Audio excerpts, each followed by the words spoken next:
Jadi sebenarnya motivasi Pak Dewan memperjuangkan ini juga dalam rangka pengentasan atau meminimalisir angka pengangguran di Provinsi Banten ya. Ketika pengangguran itu tinggi, yang Iya. paling disalahkan pertama adalah pemerintah. Iya. Pemerintah daerah adalah gubernur dan DPRD. Maka kita dianggap tidak bisa bekerja. Tidak becus bekerja. Tidak becus bekerja. Maka kita kalau ada yang aksi, apa masyarakat ngomongnya? Dewan tidak becus, makan gaji Iya, doang. benar. Ya harus kita terima. Iya. Masyarakat memang taunya seperti itu. Mereka pengennya dapat kerjaan mudah. Saya juga kayak gitu. Dulu saya juga butuh bantuan anggota dewan. Jangan lihat sekarang anggota dewan. 20 tahun yang lalu kan saya tukang demo juga. Iya benar. Mantan aktivis minta tolongnya ke dewan dulu ya. Minta tolongnya ke dewan. Sekarang Masa sekarang gantian. saya jadi anggota dewan saya nggak bisa nolong masyarakat Iya. saya.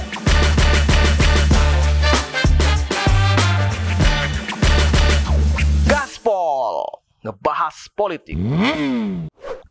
Assalamualaikum, jumpa lagi bersama saya di Banten Raya Channel di segmen Gaspol.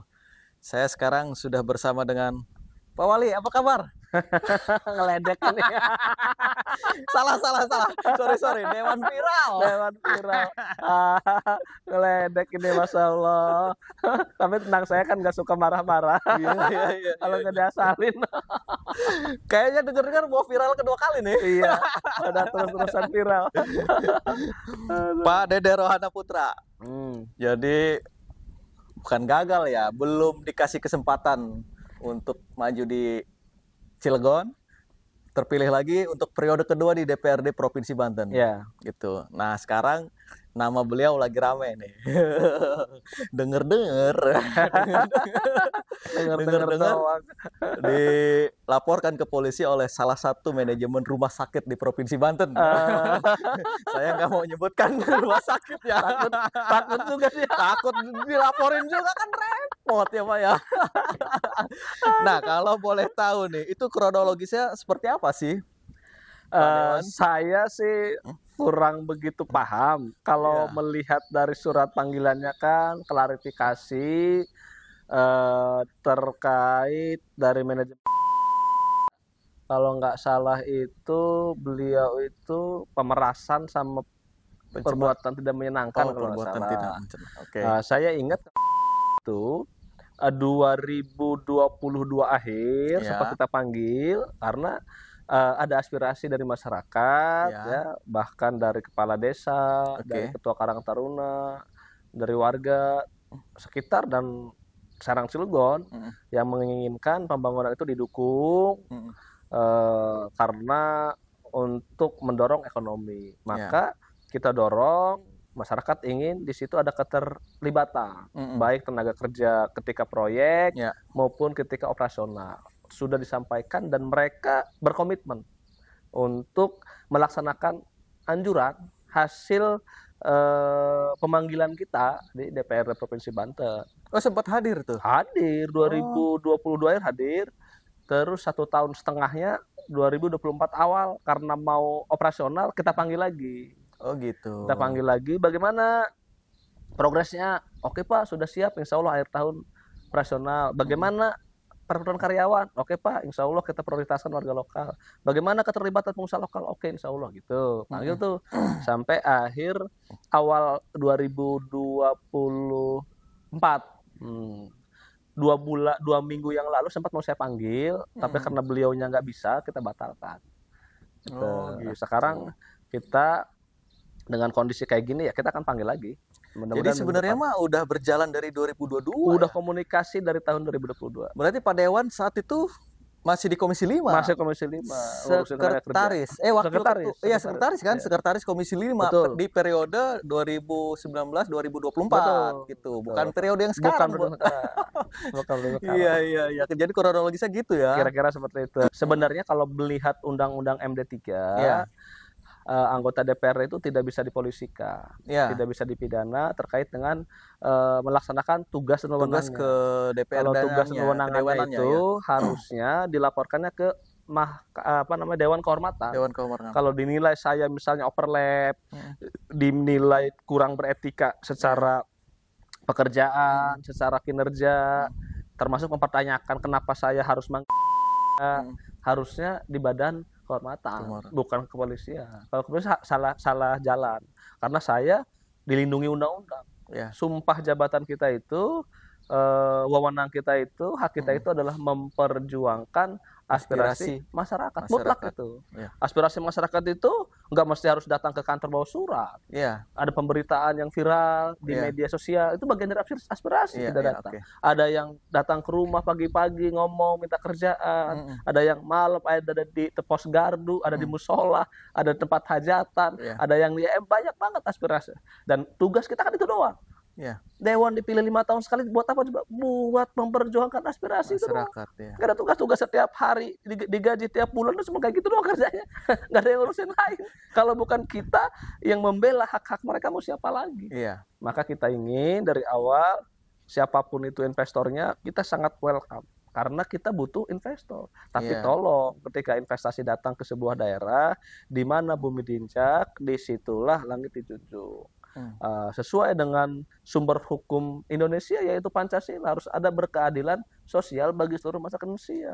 Ketika ada sebuah proyek, ada investasi, masa masyarakat sini mendapatkan dampak positifnya sedikit? Harusnya paling banyak di sini.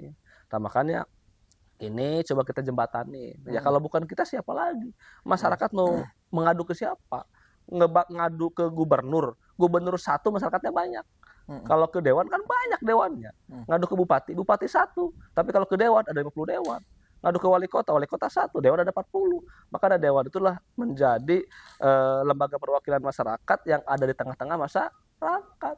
Ya tempatnya buat ngeluh, buat ngadu. Ya kita tugasnya, kewajiban bahkan. Bahkan itu disumpah di bawah Al-Quran. Sumpah demi Allah, siap memperjuangkan aspirasi masyarakat. Kalau nggak siap memperjuangkan aspirasi masyarakat, jangan dilantik, jangan jadi dewan. Makanya konsekuensi saya kira saya siap untuk membela masyarakat, saya pasang badan, saya siap. Luar biasa. Harus siap. Konsekuensi kita ngebela masyarakat gimana? Dulu saya juga kayak gitu. Dulu saya juga butuh bantuan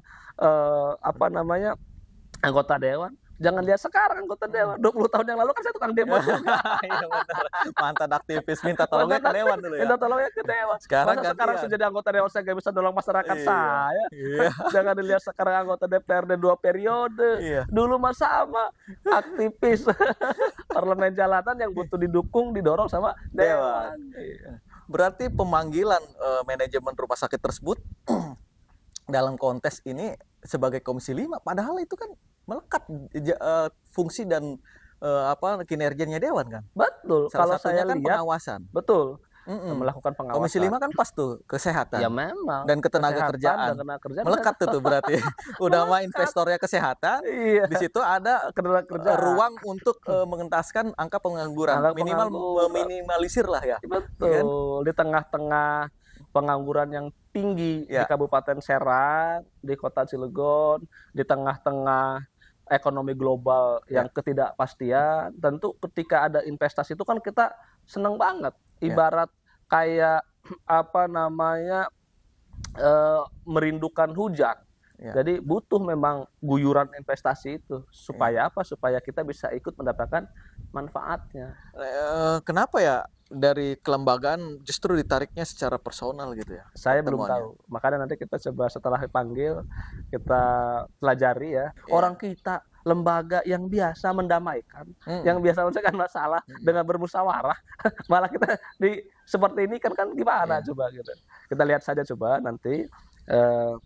Saya kira sekali lagi saya justru mengekspos ini ke masyarakat biar tahu, biar tahu bahwa ini adalah tugas kita dan saya nggak takut, nggak gentar.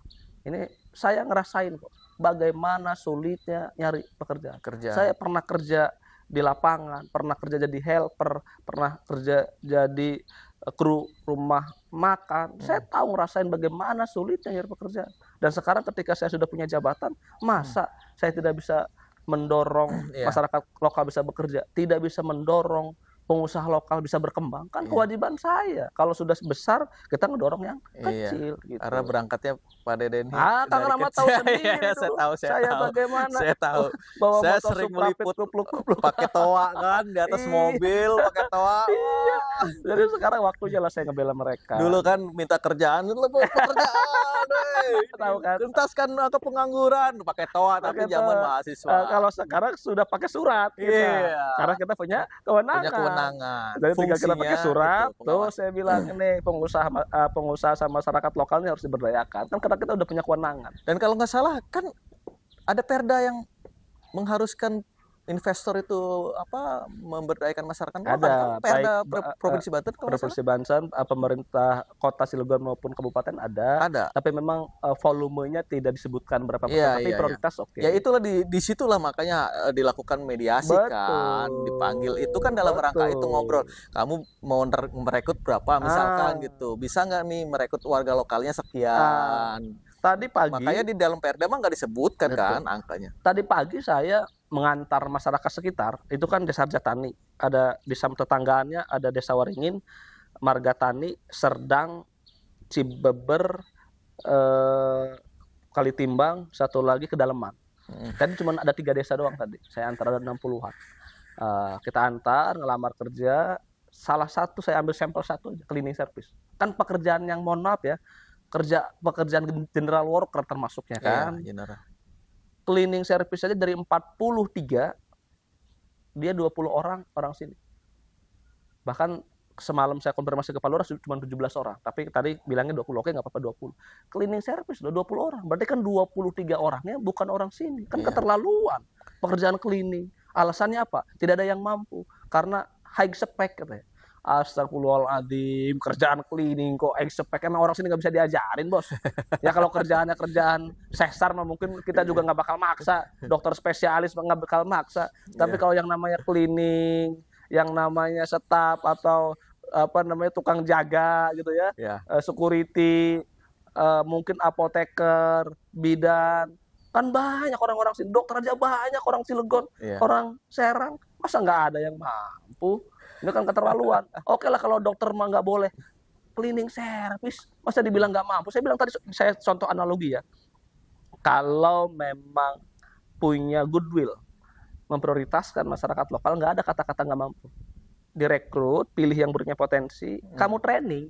Iya. Jangan di sini, kalau perlu bawa ke tempat kamu di sana. Iya. 1-2 minggu, 1-2 bulan sudah bisa balik ke sini. Itu namanya memprioritaskan warga lokal. lokal. Bukan mereka ditolak dengan alasan Tidak belum memenuhi punya spek. pengalaman, Iya. tidak memenuhi spesifikasi. Justru Bukan kayak mencari gitu. kerja kan biar dapat pengalaman. Biar dapat pengalaman. Makanya pilih mana yang potensi, harusnya dia training ke tempat dia. Iya. Saya kasih contoh tadi analogi salah satu perusahaan yang mengikuti anjuran kita. Lotte itu salah satu anjuran kita. Bagaimana supaya kita ingin ke depan karyawan-karyawan itu bukan hanya karyawan yang general worker saja. Iya. Pengen kita yang leadernya, asmen, supervisor, manager, pengen orang lokal. Dia rekrut dari 2 tahun sebelumnya, dari 1 tahun sebelumnya. Dia kasih training di perusahaan Lotte sebelahnya. Bahkan ada beberapa yang dibawa ke Korea. Iya. Ketika nanti operasi tahun depan, itu sudah sebagian besar yang sudah direkrut dan sudah dilatih. Bisa kerja orang-orang sini. Ada yang jadi supertender, kan udah lumayan, bukan hanya operator. Itu namanya ada keberpihakan. Jadi sebenarnya motivasi Pak Dewan memperjuangkan ini juga dalam rangka pengentasan atau meminimalisir angka pengangguran di Provinsi Banten ya. Ketika pengangguran itu tinggi, yang paling disalahkan pertama adalah pemerintah. Iya. Pemerintah daerah adalah gubernur dan DPRD. Maka kita dianggap tidak bisa bekerja. Tidak becus Tidak bekerja. becus bekerja. Maka kita kalau ada yang aksi, apa masyarakat ngomongnya? Dewan tidak becus, Iya. makan gaji Iya, doang. benar. Ya harus kita terima. Iya, iya. Masyarakat memang taunya seperti itu. Mereka pengennya dapat kerjaan mudah. Mudah. Makanya supaya kita membantu masyarakat, merasakan masyarakat kalau ngelamar kerja sendiri susah. Maka kitalah yang bantu, kita yang nge-push, Iya. kita yang neken menggunakan lembaga kita. Ya kan kalau kita yang ngomong maka didengar. Iya. Gitu. Kalau masyarakat yang ngomong kan susah didengar ya kan. Iya. Nah, itulah fungsi kita, bagaimana memberikan arahan, mendorong, merekomendasikan supaya menjadi pertimbangan pihak-pihak terkait Iya, itu. Tupoksi DPRD kan, penganggaran, pengawasan, Pengawasan, budgeting, budgeting udah itu sama aja. bikin perda, legislasi. Legislasi. Berarti kalau pengawasannya nggak berfungsi, Tinggal ya budgeting pincang sama- dong tupoksinya ya. Pincang tupoksinya cuma ada 3 fungsi, dia yang Iya. satu nggak boleh. Nggak boleh. Terus kita harus ngawasin apa? Iya, iya, Nggak boleh. iya. Ya ini saya kira mungkin mereka belum paham betul. Ya. Belum baca undang-undang MD3, belum paham betul hak dan kewajiban Ya. anggota DPRD ya, anggota dewan, ya nggak apa-apa lah. Pokoknya saya siap. Ini dalam rangka ibadah saya. Ya. Ya, karena saya dipilih oleh masyarakat itu untuk melaksanakan tugas. Ketika melaksanakan tugas ada bagian daripada ibadah. Saya Ibadah. ikhlas. Gitu, Nggak Pak Dewan. Ini yang ngomong mau melawan kok saya yang takut ya. serem banget. Ini podcast pinggir jurang nih. Padahal saya podcast di pinggir kolam renang nih. Paling juga cuma basah doang. Kalaupun jatuh cuma basah doang aman. Iya. Waduh. Gak bakal tenggelam. Padahal Pak Dewan yang ngomong gini. Tapi kok saya yang deg-degan ya. Waduh. Udah biasa kita kalau kesipratan air udah biasa basah kita. Makanya akun saya itu Dewan Viral. Kalau nggak viral ya nggak ada konten. Iya. Ya mudah-mudahan lah dapat solusi yang terbaik ya. Jangan sampai lah buntutnya nanti justru merugikan masyarakat. Iya. Itu justru mencederai masyarakat, mencederai lembaga. Iya. Ya ini justru tidak baik. Pelajaran buat kita Iya. semua makanya. Ya karena kalau namanya nyari-nyari kesalahan mah kan. Iya, kalau pengen nggak ada kesalahan, nanti di surga aja. Kalau di surga sudah nggak ada kesalahan lagi, Repot, harus nanti. dibakar kesalahan. Iya makanya. Benar, salahnya akan dibakar Udah di sana. dibakar. Kalau di dunia ini mana ada Iya. yang nggak salah kan? Gitu. Iya. Tapi saya haus ini. Kita Harus minum dulu kita minum ini. dulu, udah benar. Bismillahirrahmanirrahim. Manis ini. Alhamdulillah. Alhamdulillah. Mudah-mudahan nanti hasilnya Manis, juga. alhamdulillah. Gitu kan, selesai dengan damai. Insya Allah kita doakan yang terbaik. Ya. Iya. Terus ngomong kedewanan lagi nih di luar itu. Ya. Kira-kira tertarik di komisi berapa nih? Saya sih sebenarnya di komisi manapun ya ketika kita ditugaskan Iya. tertarik. Cuman terakhir memang saya diamanatkan untuk jadi pimpinan komisi. Obrolan terakhir ya, mudah-mudahan nggak ada perubahan. Sedangkan pimpinan komisi itu sekarang kan masih rebutan tuh. PAN itu peringkatnya terdegradasi.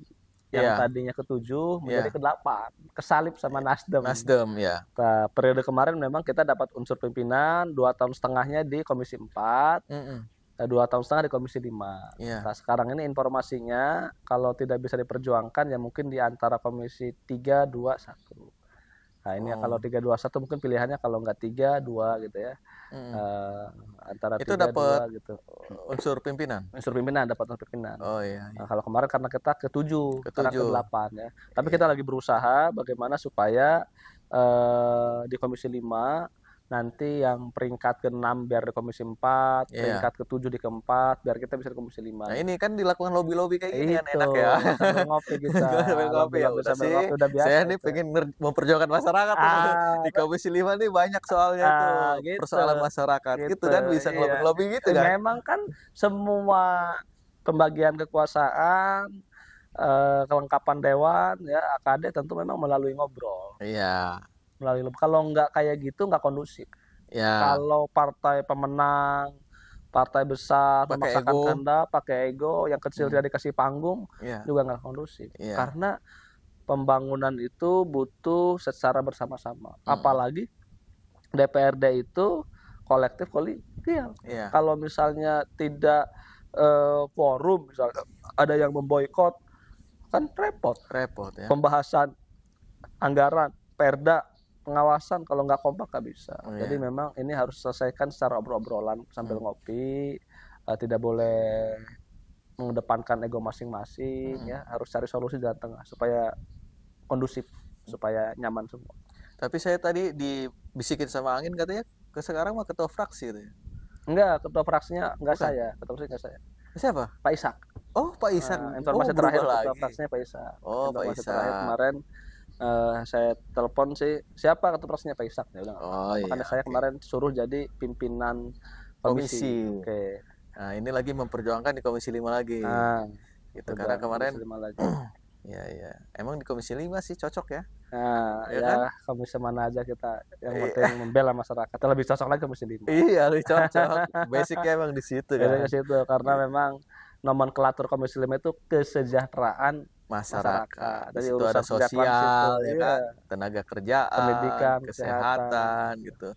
Yang dampaknya pasti ke masyarakat, menyentuh Betul. ke masyarakat. Kalau yang lain kan lebih ke cenderung ke infrastruktur ya, meskipun ke masyarakat lagi. Tapi ini mah yang apa ya?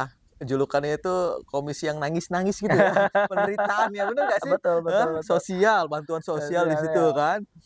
Kalau di Komisi 5 itu ya komisi air mata. Iya itu maksudnya Jadi julukannya orang komisi air yang mata. mengadu berobat yang Heeh. sulit, nyari Sulit kerjaan yang BPJS ya kan. sulit, orang-orang miskin yang harus diurusin, orang yang kena bencana, Ya, orang fakir miskin, masjid, musola, heeh. madrasah, ya udah kayak Ada di gitu-gitu. situ ya. Nah, Masjid Musola Kesra kan itu bagian amal tuh ya. Ada Bagian amalnya amal juga tuh, ya dikit kita ya. itu mitranya, urusan kita, anak-anak terlantar, kekerasan dalam rumah tangga, ada itu urusan Iya, kita iya, iya. semua itu.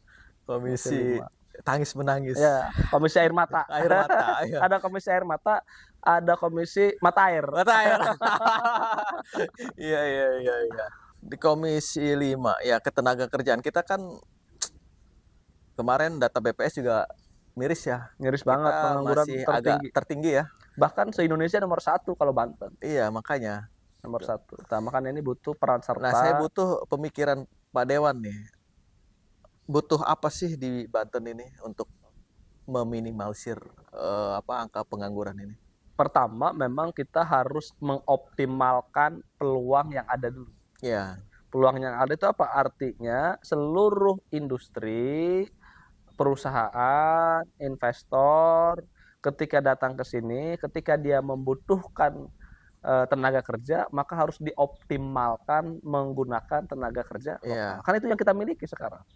Itu pertama, optimalisasi pemanfaatkan tenaga kerja lokal. Kedua apa? Kedua, yang belum kita miliki. Apa itu? Kita undang investor. Bagaimana supaya investor makin banyak datang, supaya bisa menyerap tenaga kerja. Itu kedua. Yang ketiga apa? Yang ketiga harus kita persiapkan tenaga kerja terampil, ya, supaya ketika ada investasi kita bisa terserap. Berikutnya apa? Berikutnya menciptakan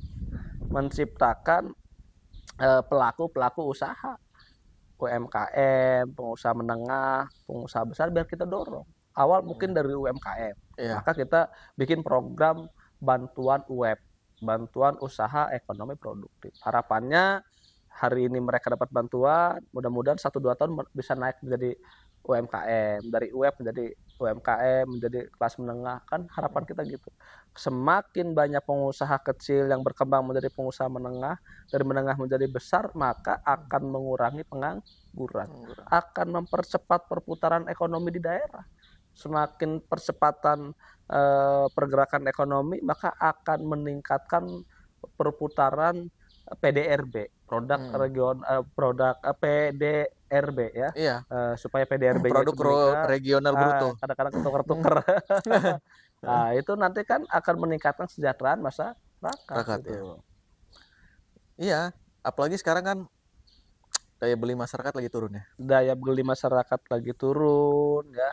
Di tengah lagi memang ekonomi global memang tidak stabil ya. Perang Ukraina Rusia belum selesai, perang di Gaza belum selesai, mempengaruhi perekonomian dunia. Bagaimana perang dagang Cina Amerika juga. Nah, ini makanya butuh konsolidasi di internal. Bagaimana kita bersama-sama kompak, saling bahu membahu, saling membangun, menjaga kondusivitas dan kolaborasi. Antara yang besar sama yang kecil, antara yang di besar sama yang di daerah ya. Ini butuh kolaborasi untuk membangun negeri, untuk membangun Banten, nggak bisa berjalan sendiri-sendiri. Pemerintah tidak didorong sama swasta, nggak bisa. Swasta tidak didorong, tidak dipermudah, tidak dilayani oleh pemerintah juga sulit. Maka kita harus nyari win-win solusi, jalan tengah supaya pertumbuhan ekonomi bisa bagus, masyarakat bisa bekerja, pengusaha bisa berusaha, seperti itu. Ya, siapapun investor yang sebenarnya kan, nggak hanya yang tadi yang ribut-ribut siapapun kan. kita dukung. siapapun yang datang sini kita dukung. Cuman gitu syaratnya saya kira dimanapun, bukan hanya di sini. Saya keliling di mana-mana, bahkan di luar negeri sekalipun. Iya. Oh gitu. Ada yang begini-begini ya? Coba kita lihat Iya ya. di film-film aja itu sama. Ketika dia nyandar di pelabuhan mana, ada tenaga kerja lokal yang perlu dilibatkan. Itu film-film Hollywood itu sering juga menggambarkan seperti itu. Walaupun sekilas ya yang dia tidak tonjolkan memang, cuman sekilas kan ada bahasa-bahasa kayak gitu. Dan saya ya pernah keliling dunia. Saya pernah ke Eropa, saya pernah ke China ya, ke puluhan negara, dan rata-rata mereka juga seperti itu. Bagaimana local wisdom itu dikedepankan, bagaimana supaya partisipasi masyarakat lokal, pengusaha lokal itu didorong. Nah, itu sudah menjadi tuntutan dimanapun seperti itu. Jadi wajar kalau misalnya di Banten, di Cilegon, di Serang ingin ada keadilan supaya masyarakat di sini tidak hanya jadi penonton. Itu bukan hanya satu-satunya di Serang Cilegon, bukan hanya satu-satunya di Banten, bahkan bukan hanya di Indonesia. Kita juga sama. Kalau investasi ke negara lain kayak gitu, bahkan mereka lebih dahsyat lagi. Ketika kita masuk perang dagang, baik masukin tarif dagang yang ini, yang itu, supaya apa? Supaya melindungi pengusaha lokalnya. Lokal, ya. Sama. Ya, saya sih doanya mudah-mudahan selesai lah ya. Insyaallah. Insyaallah ya. Ya sampai rame lah, soalnya ntar saya Tadi gara-gara ngomongin bangga nanti. Aduh. Ya gitu aja lah. Pak, terima kasih Baik. atas obrolannya. Ya. Semoga aman, saya juga aman nih.